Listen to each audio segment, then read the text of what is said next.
Marcela N. Fernandez, sa aking mabait na Master Teacher, Gina F. Marquez, sa ating masipag na guro, Gina Rosalinda G. Arinas, mga masyadong magulang, mga pang-mag-aaral, sa mga panauwi, isang magandang hapon po sa inyong lahat. Ako po ay lubos na nagagalak sa mga oras na ito dahil dumating na rin ang araw na pinakahintay, ang moving up ceremony ng kindergarten sa ilalim ng programang K-12 ng kagawaran ng edukasyon.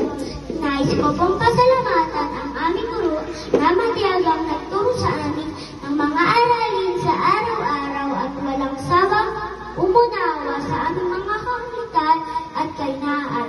Sa aming mga mahal na magulang, buong pusong sumuporta sa aming pag-aaral upang mabigyan kami ng magandang edukasyon. Lalong-lalo na sa ating poong may kapal na nagbigay sa amin at talino upang maruwaan namin ang lahat ay tinuturo sa amin.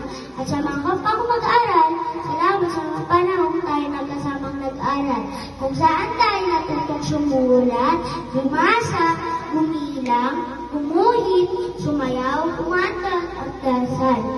Tandaan natin na ang araw na ay hindi isang wakas. Pagkos, ito ay simula ng pagsisikap upang